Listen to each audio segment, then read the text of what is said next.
సుమారు 9.5 సంవత్సరాల కాలం మంగళగిరి ప్రజలు, అదేవిధంగా ఆ రోజుల్లో నేను వైఎస్ఆర్ కాంగ్రెస్ పార్టీ తరఫున మంగళగిరిలో గెలవటం, మంగళగిరి ప్రజలు నన్ను ఆశీర్వదించటం, ఒక 5 సంవత్సరాలు ప్రతిపక్షంలో, 4.5 సంవత్సరాలు సుమారుగా పాలకపక్షంలో పనిచేయటం,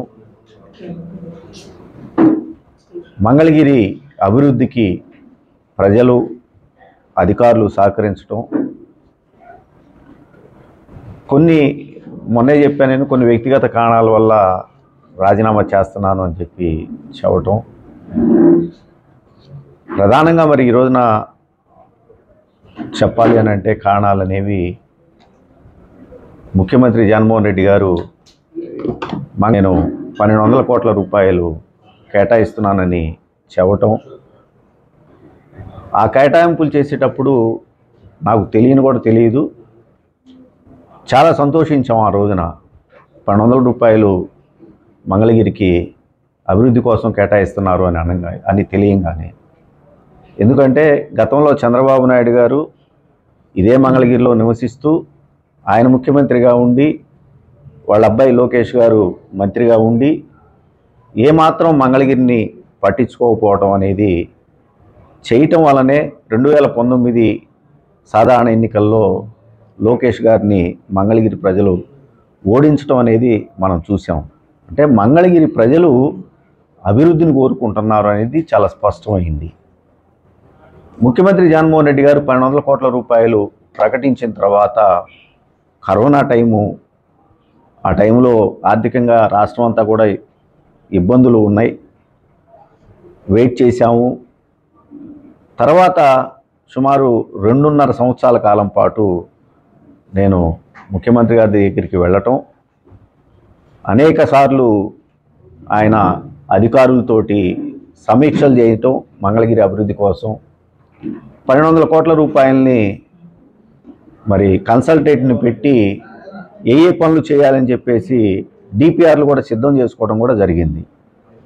1200 కోట్ల రూపాయలు ఇవ్వలేములే, ఇబ్బందులుగా ఉన్నాయని చెప్పేసి దాన్ని 500 కోట్ల రూపాయలకి కుదించటం, 500 కోట్ల రూపాయలు మళ్ళా తిరిగి 350 కోట్ల రూపాయలు కుదించటం, మళ్ళా తిరిగి 350 కోట్లని 125 కోట్ల రూపాయలకు కేటాయించడం జరిగింది. అంటే చివరికి 1200 కోట్ల రూపాయల నుంచి 125 కోట్ల రూపాయలకి ఫైనల్ చేస్తూ మంగళగిరి నియోజకవర్గానికి అభివృద్ధి పనుల నిమిత్తం జీవో ఇచ్చి, తర్వాత అడ్మినిస్ట్రేటివ్ శాంక్షన్ కూడా ఇచ్చిన తర్వాత స్థానిక అధికారులతో కలిసి మేము టెండర్లకు వెళ్ళటం, మంగళగిరి నియోజకవర్గంలో స్థానికంగా ఉన్నటువంటి నేను కానీ, ఇక్కడ పనిచేస్తున్నటువంటి అధికారులు ఎవరూ కూడా పైసా కూడా లంచం తీసుకోరు అని చెప్పి తెలిసినటువంటి కాంట్రాక్టర్లు టెండర్లు వేయటం. ఖచ్చితంగా చెప్పగలుగుతాను, 40-50 సంవత్సరాలుగా మంగళగిరిలో లేనటువంటి అభివృద్ధిని కేవలం సుమారు సంవత్సర కాలం లోపల మేము ఆ టెండర్ల ద్వారా పూర్తి చేయించడం జరిగింది. అయితే నిధులు విడుదల అనేది మాత్రం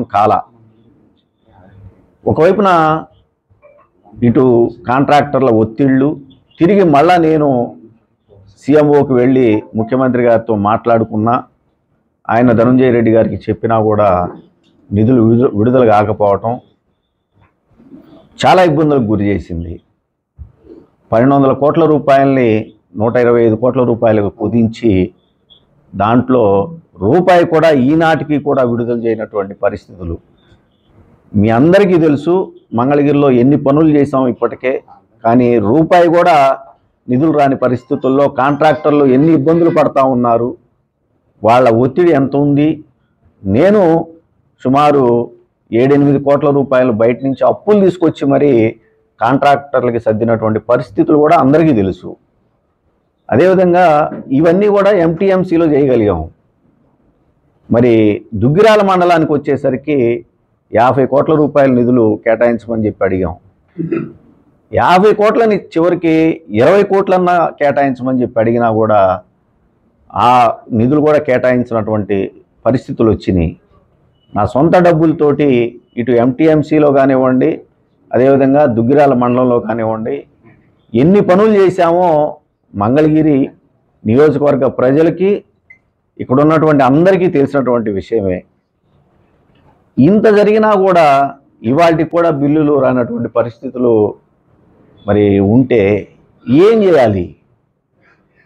ఒకవైపున చూసాము 2019లో లోకేష్ అంతటా అతన్ని అభివృద్ధి చేయకపోతే ఓడించినటువంటి మంగళగిరి ప్రజలు మళ్ళీ తిరిగి వైఎస్ఆర్ కాంగ్రెస్ పార్టీకి పట్టం కట్టాలి అని అంటే మనం సంక్షేమంతో పాటు అభివృద్ధి కూడా చేయాల్సినటువంటి అవసరం చాలా ఉంది.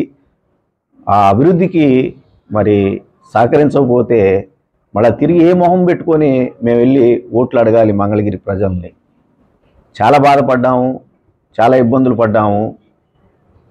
అందుకని నేను ఎవరిని నిందించాల్సినటువంటి అవసరం లేదు. ఇవాళ ఎవరి బాధలు వాళ్ళకు ఉన్నా, ఆర్థిక ఇబ్బందులు ఉన్నా కూడా వాళ్ళకి నాకు ధనంజయ రెడ్డి గారు చాలా సార్లు మెసేజ్లు పెట్టారు, వారికే కొంచెం ఫైనాన్షియల్గా ఇబ్బందులు ఉన్నాయి, ఆ ఇబ్బందులు తొలగిపోగానే మంగళగిరికి డబ్బులు ఇస్తామని అన్నారు.